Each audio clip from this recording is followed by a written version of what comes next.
Good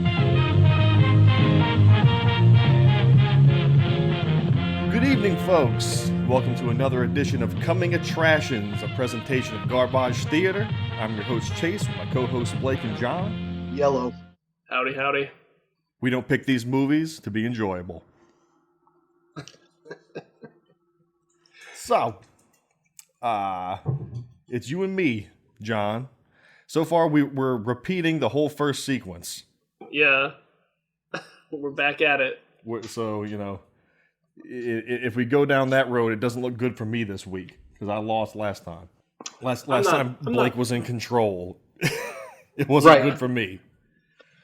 I'm not terribly confident this time. I will say this, most of the time that I'm in control, it's not good for anybody. Well, that is our experience. Yeah. We watched Blake's Mosquito this week, so we will be doing that on our next Garbage Theatre. But tonight, me and John have to propose our movies for the contest. Well, I've already said I would love to go second because I have a lot to talk about. Yeah, that's fine. I don't have a terrible amount of stuff, so I'll just get out of the way. Go for it. All right. So I found a movie called Unmasking the Idol from 1986. It is a sort of James Bond ripoff, but with like a even more over the top kind of twist, I guess.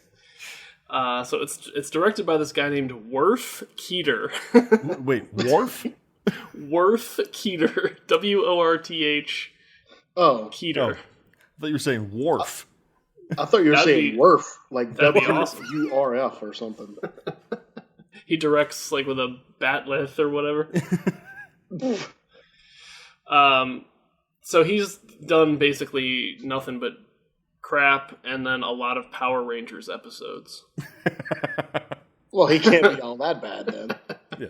Both sides of the spectrum, crap and Power Rangers. Yeah. He made a TV movie called Ghost Dog, A Detective Tale. Guess how tale is spelled. God damn it. What a time for me to take a sip of my fucking water. Ghost Dog. Spin-off of Ghost Dad. Not to be confused with the Forrest Whitaker Ghost Dog, correct? No, not that. Yeah, exactly. So let me get the synopsis out of the way. Secret agent Duncan Jacks must stop the evil terrorist Scarlet Leader from acquiring nuclear bombs that could start World War III. Together with the trusty baboon, Boone, he takes on the almost impossible mission. He must steal the gold that Scarlet Leader plans to use to purchase the weapons of destruction. Please tell me this was made on the heels of Every Which Way But Loose.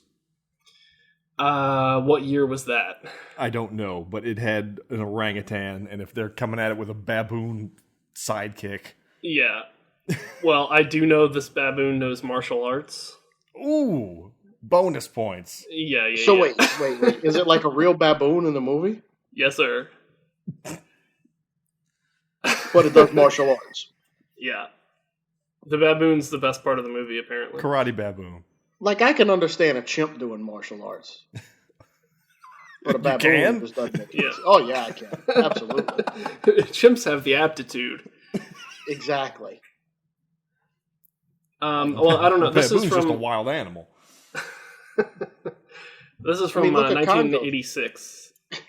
Congo taught all them gorillas how to do sign language and shoot guns. Lasers. Exactly. Diamond lasers. They taught all them monkeys to do that. Ugly gorilla.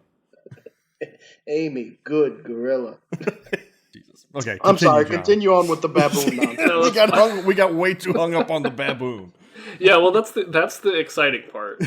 Like that's the part that raises eyebrows when you're reading the synopsis. You can say, "Oh shit, a baboon." It raised my eyebrows. It kind of got thrown in there out of left field. It shocked me to hear baboon. Yeah. Yeah, you slipped that in there very just matter of fact. Oh, yeah, the karate baboon. Yeah. I found out that the baboon is played by a baboon named Typhoon.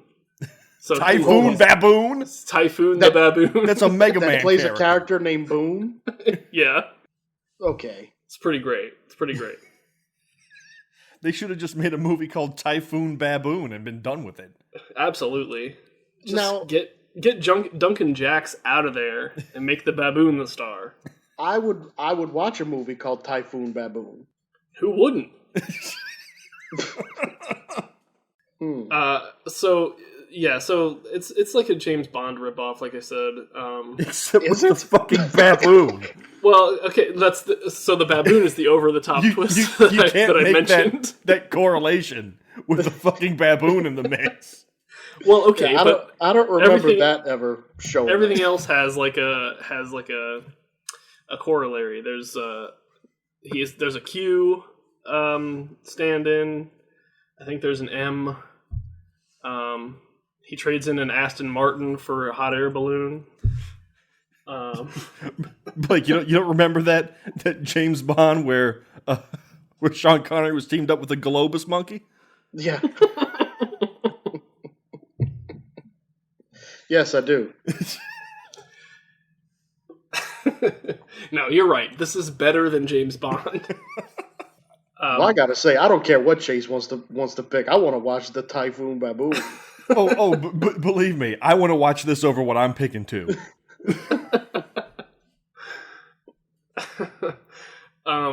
So this is there's two movies in this series. The other one is called Order of the Black Eagle. Does the eagle do martial arts? No, it's also a baboon. Eagle.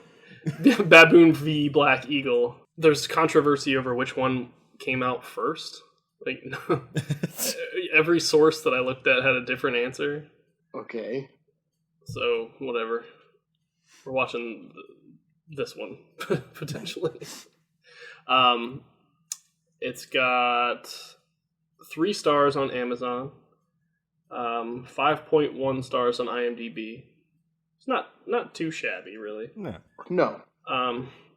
I had a hard time finding reviews. None of the sites, like, customers aren't leaving reviews about this movie for whatever reason. But there's tons of like bad movie sites that have reviewed it. It's because baboons don't know how to leave Amazon reviews. It's just they just mash the keys. That's how I know it was the baboon. No, it's hard to leave a review in sign language on Rotten Tomatoes, you know? Yeah. Baboons don't have valid email addresses to make an account. No. So there was only one review on IMDb, and it was real long. There were none on Rotten Tomatoes. It doesn't have a Wikipedia page. So I have two reviews. The first one is, the 80s. Cocaine is, in fact, a hell of a drug. And then the second one, which I very much like, will you go ape? Be assured, I, a viewer who endured 1/3 of this poor script, do not think you will go ape. 1/3? Well, how the hell does he know? Yeah, he doesn't know shit. The apiness kicks in the second act. I hate to be like the resident idiot again, but is a baboon an ape? Or is it a monkey? I think a baboon's a monkey. A baboon, I believe, is because they have tails. Yeah. Ah, got it. Or it's a baboon. I think a baboon's its own thing. No, wait, baboons don't have tails. They just have the big shiny butt. A mandrill. A mandrill's a monkey. You're thinking of a mandrill. Oh, I thought that was a baboon. It is. That's why I'm thinking a baboon's its own thing. I still think a baboon is a monkey. I think a mandrill is a monkey. It's like it's the one like weird primate that like doesn't have a tail but is still a monkey. Welcome to Primate Theater, folks. Yeah. Look, I was at the zoo like last summer, and there was a lady talking about it. Last summer. I just watched Ace Ventura 2. I'm pretty sure there was a baboon in that. Yes, there was. Continue. That's pretty much it. The lead guy has never done any other shit. What else has the about it. baboon been in? That's just these two movies. This one and Order of the Black Eagle. After those two movies, it contracted herpes and was never seen again. I know. God. For funsies, you should check out stuff from Order of the Black Eagle because the baboon does drive a tank.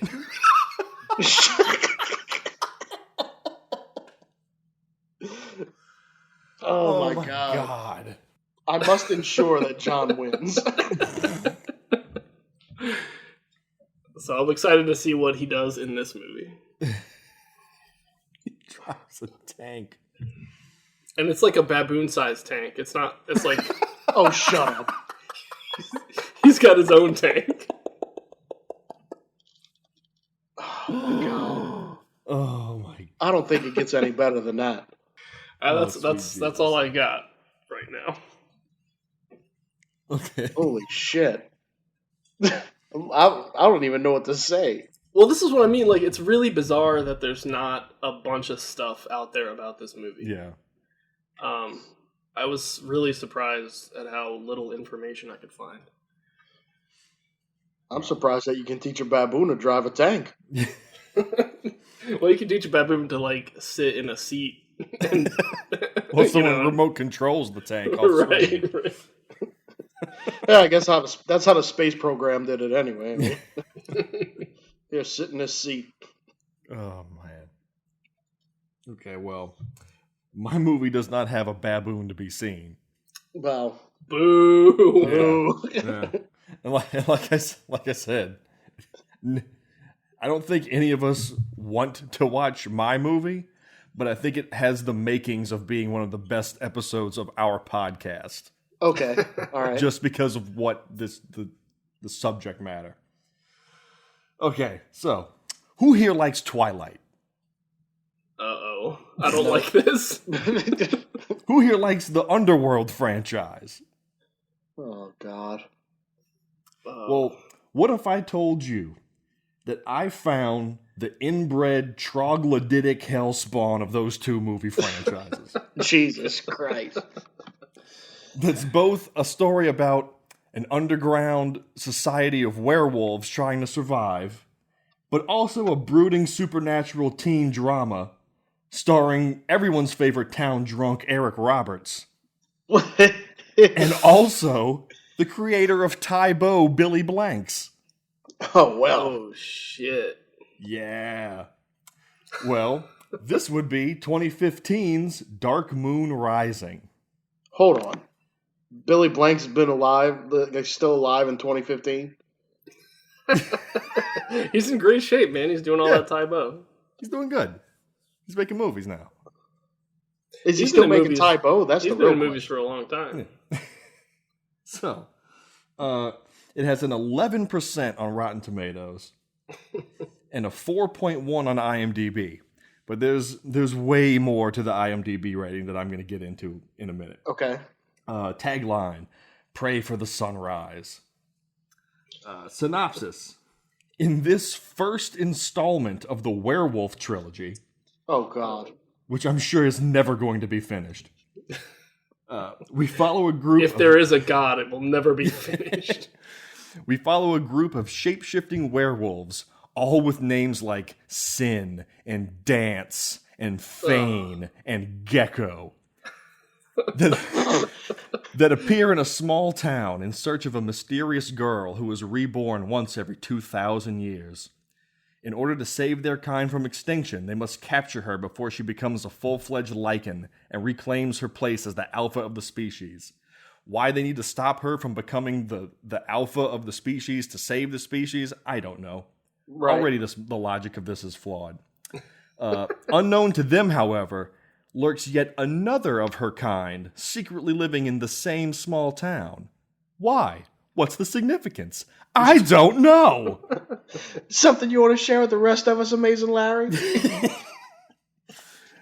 If they can capture them both, they would have the power to control a new species of werewolf and enslave the human race. Also known as Le Wolf. Shut up, come on. It was produced by Picture Zero Entertainment, spelled Pikchure. Fuck you. Oh, No, they're also known as Les Shit. Who also produced movies such as Alien, Reign of Man, Almost Amazing, and The 13th Friday. Oh, God. What? Boasting an epic 124-minute runtime. You motherfucker. I visited the official Facebook page. Does not exist anymore. I have visited the official website. DNS error. Oh, I know what happened. They failed in stopping the woman. She became the alpha and erased all existence. Took down the Facebook page. Yeah. No. That's why they didn't want her to get involved. They're like, man, it took us 2,000 years to get Facebook. It took us all this time to get our social medias on point. Yeah. She's going to come over and delete the Twitter. Now, the story behind this is that this movie had an 8.8 out of 10 on IMDb before it released, with over 5,000 upvotes. What? Somebody hit the button too soon. So there was some nonsense going on. Yeah. And it's eventually gotten enough 1-star reviews to bring it down to 4.1. But the reviews are amazing, and I have many of them. Okay. Review 1, unmitigated garbage. And within that review is the line that I think sums up what this movie's going to be so perfectly. This movie is the living incarnation of a 15-year-old goth kid's notebook sketches.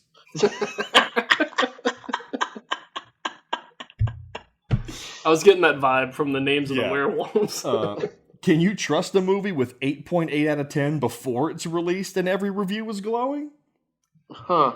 This movie is so bad it made me want to cry that IMDb would allow such fraudulent false upvoting. Shame on you, IMDb. Oh, jeez. This movie won the greatest prize of being the biggest garbage of the century. Huh. Of the century? I prayed to find the words that best describe this catastrophe. I feel I have fell short. And finally, did IMDb get hacked? So the one and only bit of trivia that I could find on this movie on the IMDb site was that this movie received bad reviews the day it released. And 5 out of 5 found that interesting. The trailer is something else to behold. It has crappy, hairless CG werewolves. It's got all the Twilight, like, fast-running, supernatural powers and strength. The main dude, the first time you see him in the trailer, he's in all black in, like, this, like, farm field with his black hair down over his eyes, crouching. So it's just perfect. Now, the olive branch here is that, for you guys at least to, get back at me a little bit, the lead's name is Chase. Ah. The guy I just described crouching in the field. Yeah. So, at least you'll be able to use that. Yeah. Chase used to do that all the time. Yeah, this movie Chase is going to be hell to get through. But I think would be fucking hilarious if we did it. Yeah. The goth kid sketches that they were talking about earlier, that was Chase's sketches. Oh my! Did you read any of the positive reviews? I didn't go that far down. It's got pages and pages of reviews. I was having too much fun reading the truthful ones because they were so good. I'm sure one of the bogus ones ended with hashtag buy Tybo. Yeah, just the fact that Billy Blanks plays the sheriff in this. Oh, what a wasted He's opportunity. the law. And Eric Roberts is just the drunk father of the main girl that they're trying to find. Oh, He looks he looks like he just walked off of the set of Cowboys versus Dinosaurs onto this one and just kept going with the character. That's probably exactly what happened. So, are they the top build? they're the top build that you know who the hell I was talking about. Well, I'm just curious if like the movie's trying to pull some, classic like low budget shit pulls where they have like a guy in it for 2 seconds and they put his name on the cover. The top build is the main girl, Stacey Esper, who hasn't been in really anything else. Most of the people in this have been in nothing else. Eric Roberts and Billy Blanks really are the biggest names in this. Was this like a legitimate try to be like the next big trilogy, or is it aware of itself? I do not think it's aware of itself from what I saw.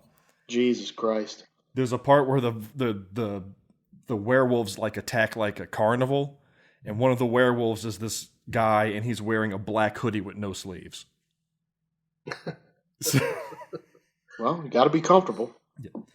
And the director / writer / co-star of this movie, when you look him up on his IMDb page, his IMDb picture is a picture of him with Kevin Hart, but it kind of looks like he caught Kevin Hart walking his kid through the park and just kind of ran up on him and got a selfie. Oh, okay. I thought you were going to tell me his profile picture was a My Chemical Romance album cover or something. No, but you can expect there to be plenty of nu metal garbage throughout this entire movie. Well, seems like so both have chosen some pretty shitty movies. Yeah, man, I don't want to watch that. I don't get it. This was only 2 years ago. They wrapped up like the Twilight series. Let me tell you, the biggest reason I don't want to watch Chase's pick is I'm afraid I might like it. If I end up liking a baboon doing martial arts and shit, nobody could blame me. Yeah. No. But if like for some reason this thing just strikes a chord with me, I'm like, no man, this is life right here. Yeah. Me and Gecko understand each other. And then boom, life's over. You and Dance, spelled D-A-N-S-E. Oh yeah. Well, you just have to fake it. You just have to fake it through the episode, man. All right. Well, you come in, we get on Skype, and you're all like, I don't know, guys, but I kind of liked it. Everything was great. Yeah, I was gonna say, turn on your camera, and I'll be crouching in my little studio with my hair over my face. I bought the entire Tybo set right after I saw this. I called up Billy Blanks and asked how I could get on board for the next two. He personally drove the VHS copies of them over to me. He said, "Oh, I ain't got nothing going on. I'll stop by." Oh, yeah, I just don't get it. I mean, because they put out like an Underworld movie like last year, didn't they? Yeah, they did. Or earlier this year. Isn't that even the goth kids aren't sick of that shit yet? I guess not. I guess there's still a market for that. If there's one thing that's consistent with goth kids is it doesn't matter. Yeah, it's true. They're listening to the same Bauhaus record for like since 1980 or whatever.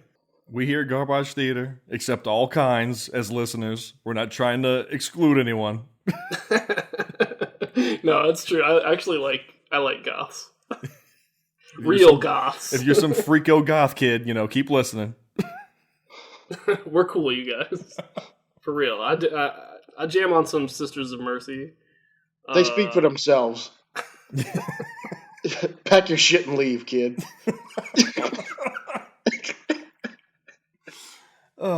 Okay. Well, there we go. The stakes have been made. Yeah. We've got karate baboons in one corner and brooding werewolves in the other. Oy. So there's clearly one winner and one big time loser in this one. God, I'm hoping for monkeys. So that's that. Tune in next week when we do Garbage Theatre Presents Mosquito, and we will find out which one of these gems we're watching next. See you then, folks.